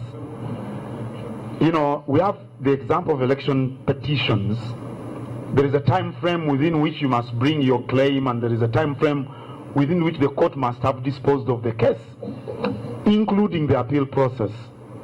So if that were done, I think it would go a long way of sorting out the problems that we are experiencing now. Government will be able to push its projects, but I must mention, my lord, that governance issues must also be looked into. How does somebody who owns a rock get to know that the road under review for construction is going to pass over his rock? How do they know? So that means there was someone who leaked the project to the owner of the rock, and then speculation sets in. So as the special courts are set up for this purpose, governance issues must also be addressed, because like I said in my memorandum, in the 40s, in the 50s, in the 60s, lots and lots of infrastructural developments were carried out over people's land, but we don't hear of these problems. That means that there has been a breakdown in the law and order sector, which gives should I call them the untouchables, the leeway to try to extort money from government. Okay. But may I also add? Yes, please. There are issues also where everything has been agreed upon, but government doesn't compensate the owners. Okay.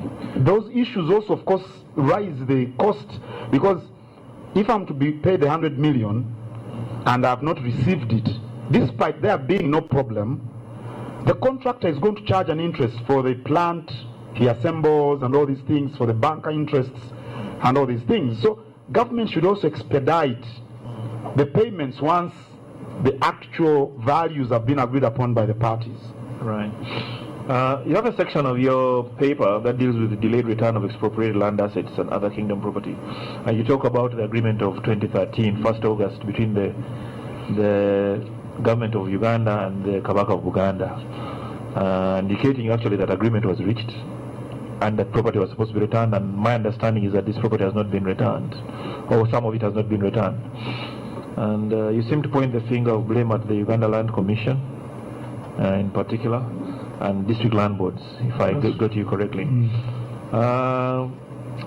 One of the things that struck me is that maybe it was this fear of the hidden agenda, because I would have thought with issues like this, this commission would have been your home, your first stop to come and say we have an agreement, we have assets that were not returned to us, and the Uganda Land Commission, because the Uganda Land Commission is one of our terms of reference, for example. Is there a confidentiality clause in this agreement, maybe, that makes it... not really. Not really? Not really. Yeah.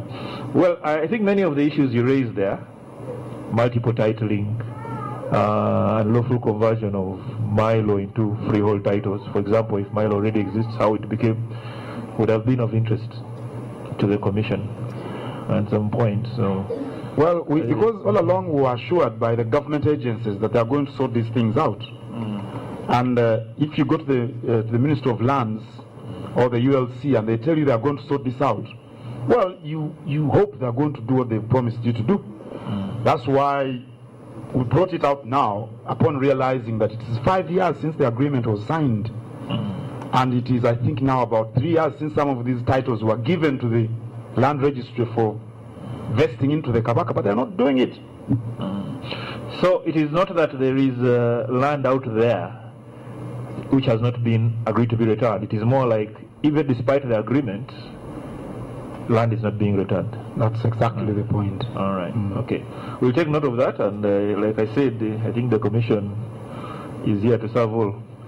So if you need the Commission's intervention, I'm sure it would be quite happy to do that. Let's go to Section 6.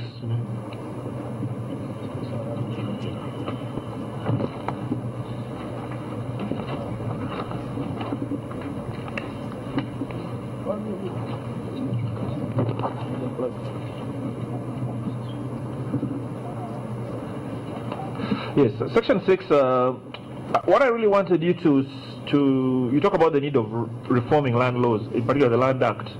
I get to, my feeling was that one of the things you are really highlighting was that though there are institutions and mechanisms in the Land Act, they have not been given a chance to work, or they have not been implemented or implemented fully. And I just wanted you to know that you can highlight that any further.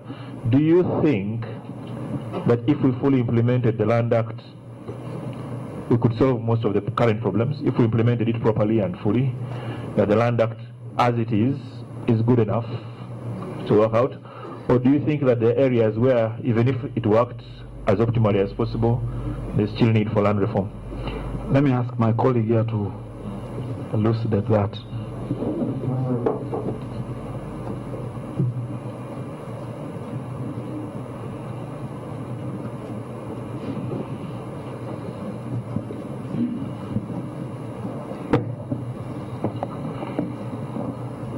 My Lord, Under Commissioners,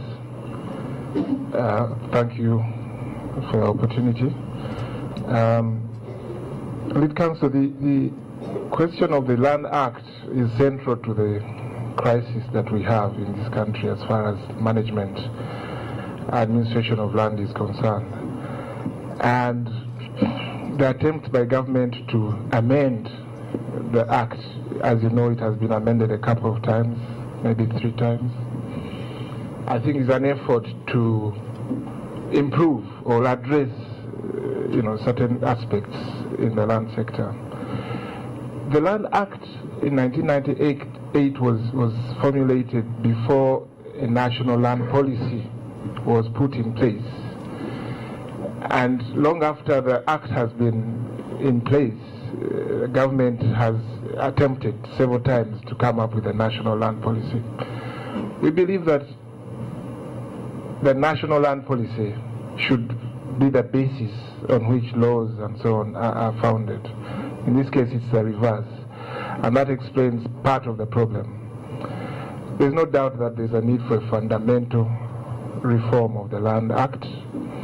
Even if you tampered with certain aspects here and there, I believe that there would be a problem all the same. But before that comprehensive reform, there are aspects that could be certainly tackled. Dispute of land, resolution of land disputes in the Act. The idea of the land tribunals would have helped tremendously to address some of the problems. Lead Council, that the land tribunals were in place. They worked for a bit of time. They were replaced by magistrates' courts and other courts and the land division. And there was a confusion, even in the transition from land tribunals to the courts. And now, people no longer take matters to court, because even the courts, as HT was explained, tend to be slow, tend to be bureaucratic. So yes, it could be reformed, but the ultimate solution is to really go back on the drawing board and understand the various problems which we have highlighted this morning, and have a fundamental review. The problem beyond the question of dispute resolution also extends to this whole notion of nominal payments and the processes by which somebody can evict.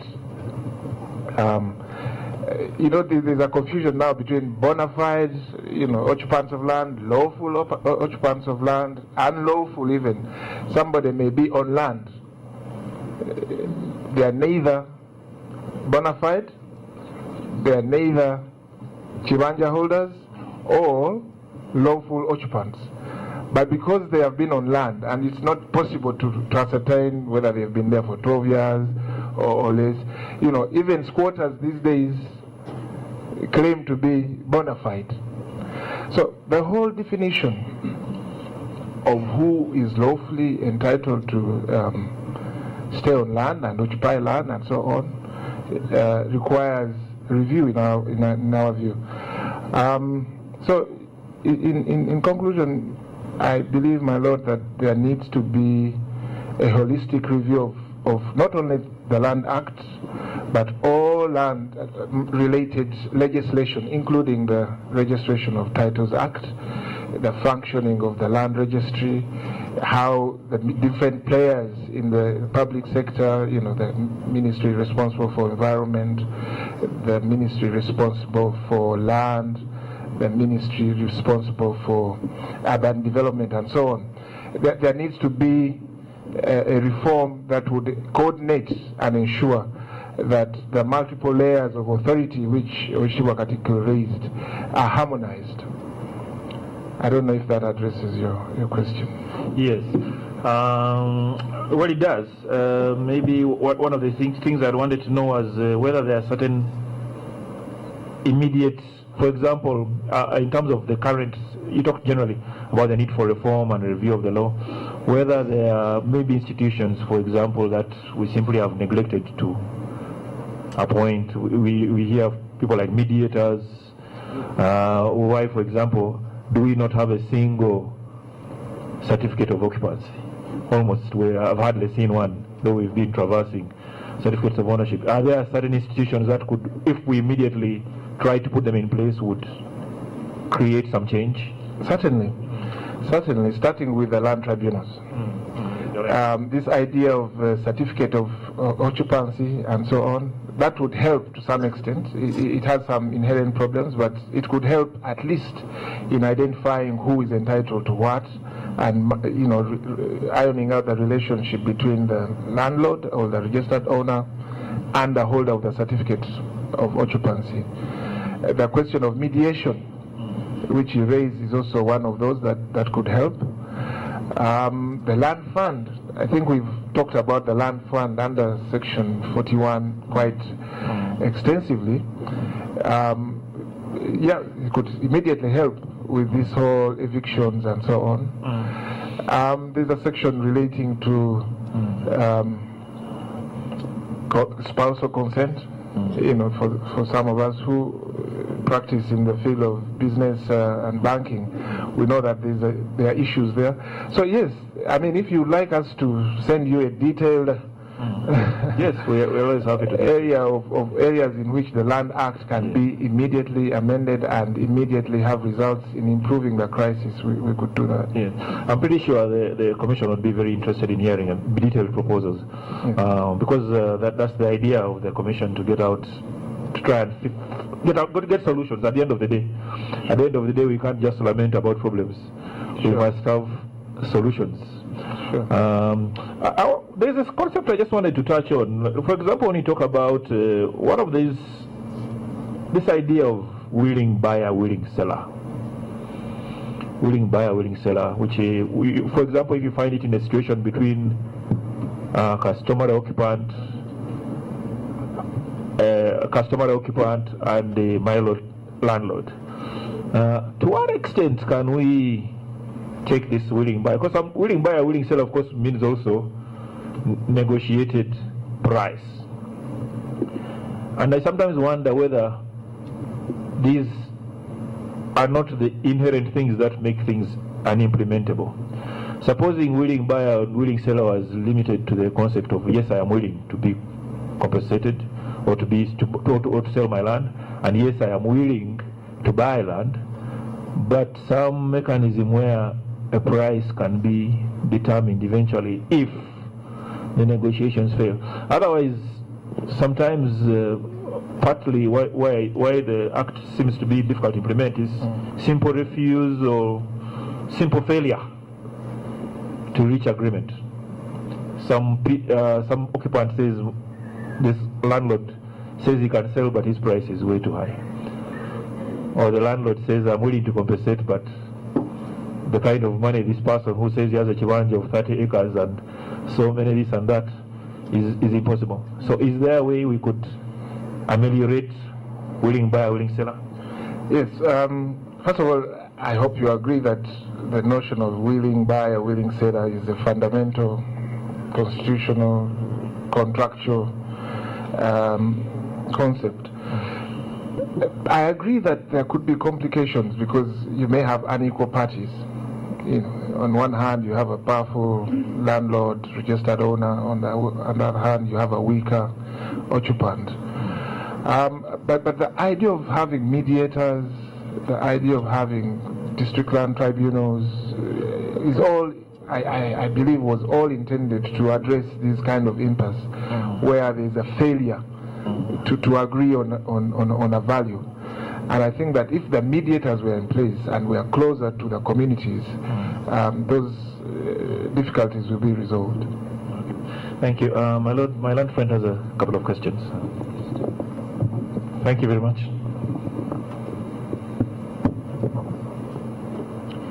Thank you very much, my lord. I join the chairperson and my senior colleague in thanking you for taking the time to put together and present this informative and helpful memorandum.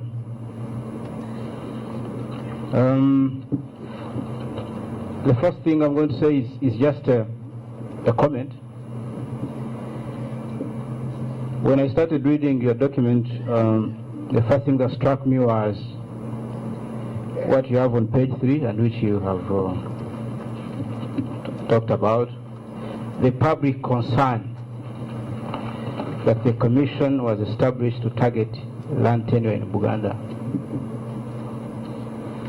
And on page 9, you call upon the commission to dispel public fears that its work is targeting the land tenure in Buganda. Which you've been helpful. You've been kind enough to list on page 2 the commission, some of the commission's terms of reference. One would have to be very creative to see in them that hidden agenda that is of concern to your people. So while you call upon the commission to dispel the fears, maybe the commission should call upon you to dispel those fears, because you have both the training, the tools, and the perceptive powers to tell that this commission is not out to target anybody. It's something I think you can do. May not be pleasant to a lot of people, but I think that's what leadership dictates upon you. Kindly go out and do what you're asking the commission to do. You're in a better position to do that. That was just a comment.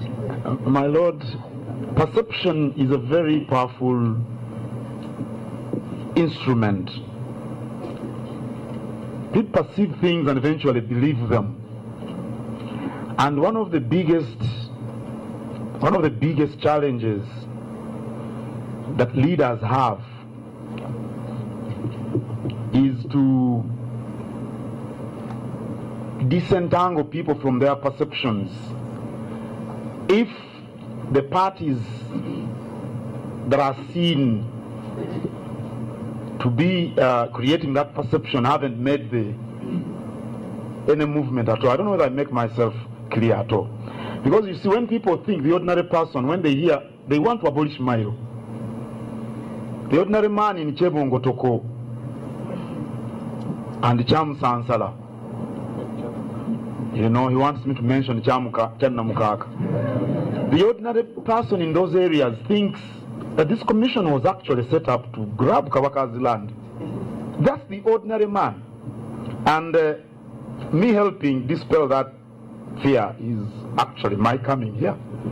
Because I believe, and that's what I mentioned, you are eminent citizens, very eminent citizens here, prominent professionals, and your integrity is well known. So I think when I come and openly tell you this is what is going on within the public, and when they hear questions like from assistant lead counsel or statements, comments, then probably they get reassured. I can build on that. I can tell the people that when I went to the commission assured us that they don't have a hidden agenda to target the Kabaka or his people. I can do that, and I think our coming here contributes to dispelling that fear. But it is alive. I'm not making it up. And if I went everywhere and I talked about it, you'd see the kind of reaction I would receive. I mentioned it once, but that was what was in people's minds.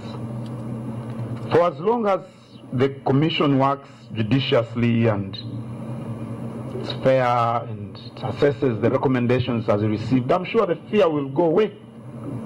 I'm sure the fear will go away, and I'll be the first person to say, my Lord, that this commission worked with integrity and they did their job judiciously as required by the law, and there is nothing we have to fear about them. I'll be the first person to do that, but I need the first movement actually to come from the commission itself, because I cannot go to a man in Manyogaseka and I start by saying everything is okay. All these are real places? Sorry? All these are real places? These are real places. Okay. Manyogaseka, Binikira, Channa Mukaka, Cham Sansala, and I go to these areas very often. as my Lord would know, because I'm sure you follow what goes on in the press. And these are the kind of things people tell me. And I'm hoping that our coming here will help greatly in dispelling these fears. Thank you, H.T. Incidentally, I'm also a proud owner of about 10 or 18 to 15 decimals of my land here. And I will not allow anybody to take them away from me. So we are together in this. But anyway, the point has been made. The Commission is not really here to do that. But of course, we encourage dialogue and discussion, which is what is happening now. And as I said, we thank you for it, for that. I also want to thank you for everything in this document, but specifically that part where you talk about the history of land holding in Buganda. You know, this question, and it's going to continue, as to what extent mailo as a word and as something that exists is customary to Buganda. But I think you try to deal with it. We'll look at it, we'll discuss it, we'll debate it. If in future we call upon you to come and have a further discussion with us on it, I hope you'll be available. The next is a question, and I'm coming from a technical point of view. On page 8, toward the end, you talk about the protection under the current law for bona fide occupants, Bibanja holders, not providing sufficient security of tenure for these people. And then you go further and talk about the benefits of Chapa Mungaro. And I'm asking this, I'm addressing it to you as a lawyer, and you know, your colleagues are all lawyers. This is a question that has been asked before by people out there. The protections under the law, which you say are not sufficient, are statutory. But then you seem to say there are better protections in the Chapa Mungaro arrangement, just call it this arrangement, which is contractual. So the question one will ask is, how is it possible that a contractual arrangement can offer better protections than a statutory protection? What would be the answer to them? Well, first and foremost, a Chapa Mungalo enables the occupant to get a certificate of title. And the very process of getting a certificate of title is also statutory. You get it under the RTA. So the advantages you get the protection of the law. Because if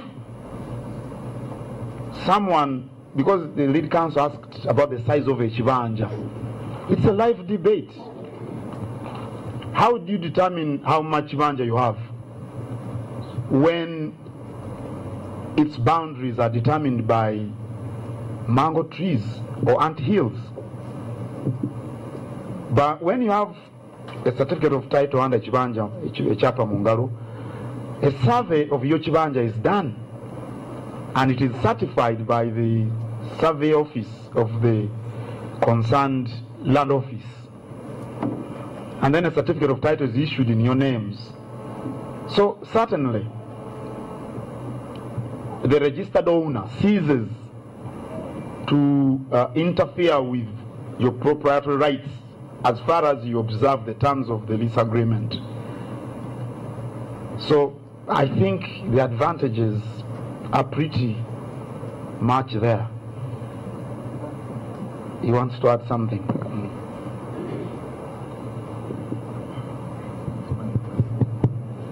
Yes, I think we need to explain what we mean by... I'm being reminded that you may need to put your name on record.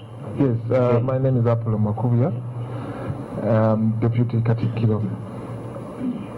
The point you raise on page 8 really points not to the insufficiency of the law. The law that protects bona fide occupants on land is entrenched in the Constitution. It's entrenched in the Land Act. In fact, it has been re-emphasized in jurisprudence by the courts. So there's no question as to what a bona fide occupant is entitled to under the law in terms of protection and freedom from eviction without a court order. There's no debate. But the reality that we are talking about really is that in spite of all that constitutional protection, every day we hear cases of, people being evicted of land, not just in Buganda, but in all parts of the country. That's where the insufficiency is. And we are saying, as Katikkiro mentioned, that there are other problems, maybe governance problems. Why, in spite of the law, do people continue to suffer illegal, forceful, violent evictions? And the solution that we make here partly lies in the ensuring that these people, the bona fide occupants or Bibanja holders, acquire titles. Because it is not hard that someone who has a title has been forcefully been evicted of land. Many times it is people who have no title, who have that kind of insecurity. And these are the points that we've been making for the longest time under Chapa Pungalo policy. It's not an arrangement. You call it an arrangement. It's not an arrangement. People, once you go to Buganda Land Board and the officials are here, and you apply and you pay a nominal fee, you walk away after a few weeks with a title that is recognized under the laws that govern land, including the Registration of Titles Act and the Constitution. In a similar way that you would get a title out of the Church of Uganda or the Catholic Church or any other lease. So let's not have this idea that we have a printer in Mengo that prints titles and gives it to people. These are statutory titles and are recognized under the Constitution. Okay. Thank you for that. The other issue, my senior colleague has touched upon it, the one on the delayed return of expropriated properties. I think the way forward is for you, if it has not been done, is for you or your people to clearly indicate those cases where action is supposed to be taken, but it has to be taken for whatever reason. Specific names, because we investigate not just offices but also officers. So we'd like to know why this is happening. And indeed, I've spoken to some of your officials on this matter in my other capacity, so it's something I know about. But we need very specific information in order for it to be acted upon. When the highest office in this land, meaning the president, reaches understanding with any person, that is the expression of policy and decision making at the very highest level, so one would expect compliance. So we need to find out what exactly happened on this, in this matter. And the sooner this is done from your part, the better for us. What you talked about, when talking about the many ills that bedevil the sector and the structures that manage this sector, you talked of corruption, and you alluded corruption even within, let's say, the judiciary. And this commission, among many things, is required to investigate that aspect of dispute resolution mechanism and make recommendations. But these recommendations will carry more weight if they are based on very good, clear findings. with information. At the beginning of our work, we met someone in the judiciary, someone no less than the Chief Justice. And this question was raised with him. And his answer was, yes, there could be cases of corruption, but there's also just perception. I need to act on information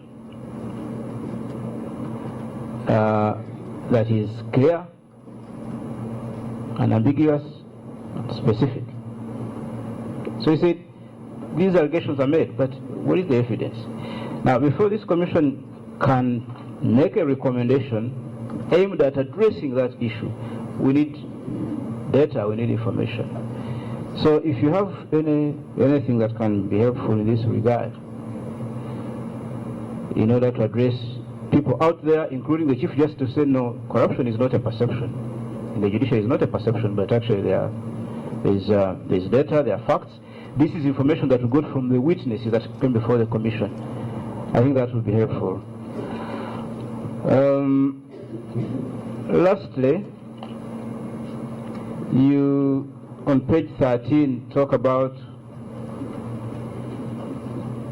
just before we go to section 7, other factors that affect the land matter, just above, you talk of a need for better coordination of various line ministerial departments involved with land, environment, forestry, and other natural resources and agriculture. I'm raising this question to you because you are an administrator, you're a manager. What kind of coordination do you have in mind? Do you have any specific recommendations? Is it IT-related coordination? Is it in terms of structuring of these departments? What exactly do you have in mind?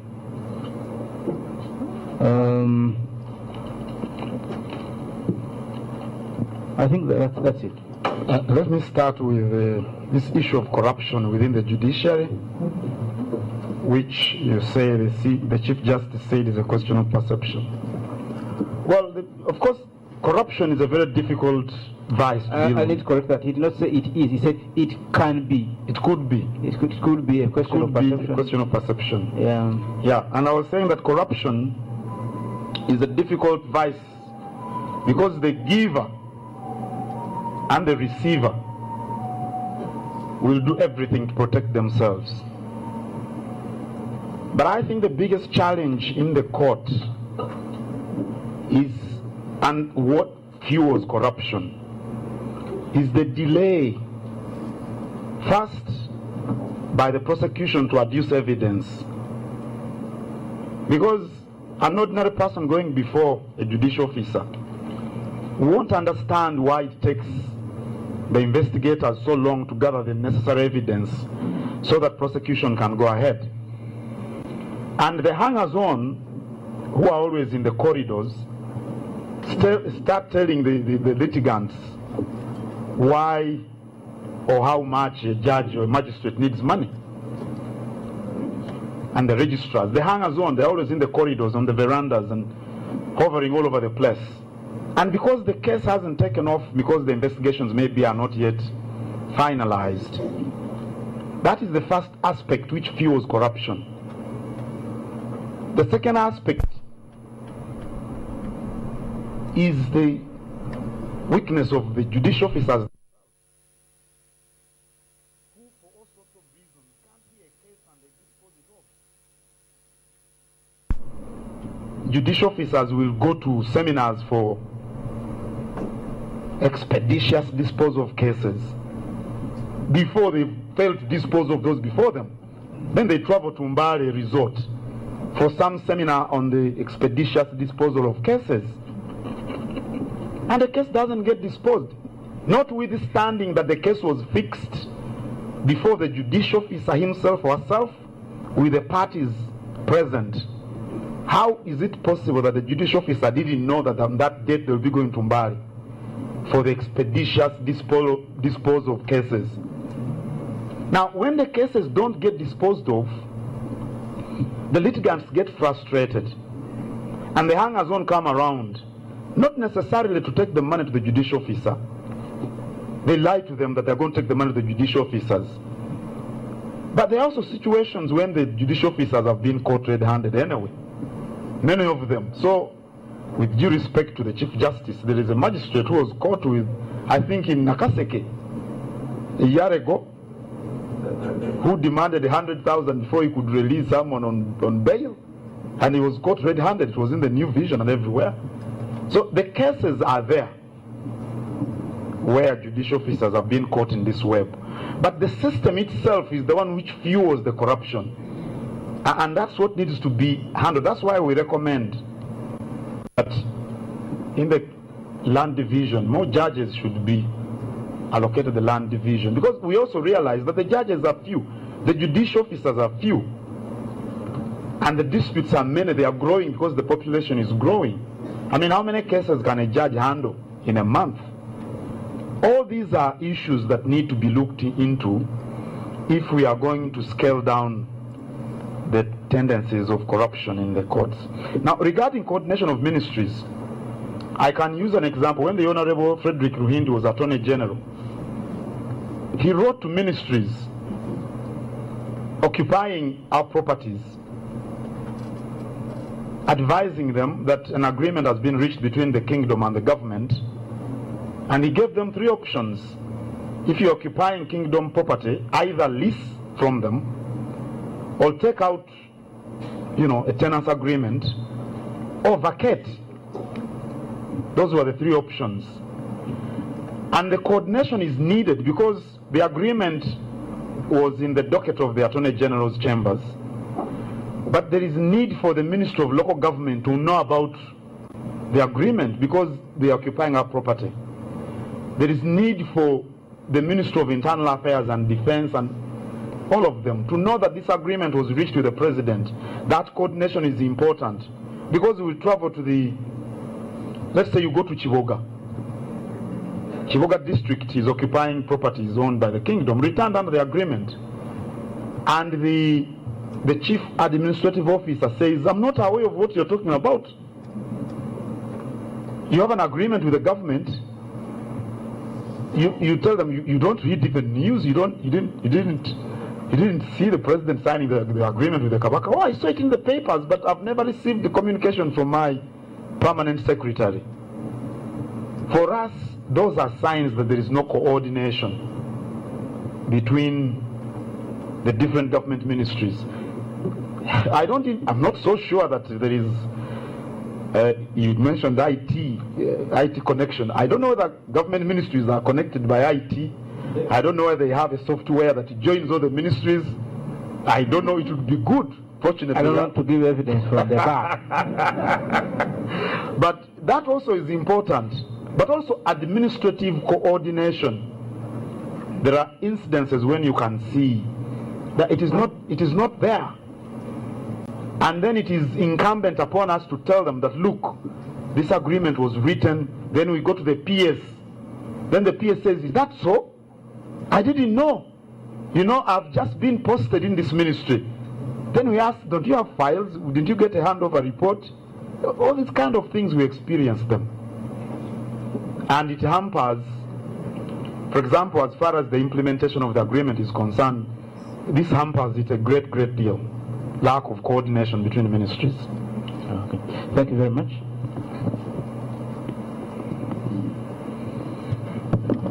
My Lord, I'd like to invite the Commission to interact with the witness. Thank you very much. The Commission will now interact with the witness, but before we do, we'll take a health break, so we'll adjourn for a few minutes and then return.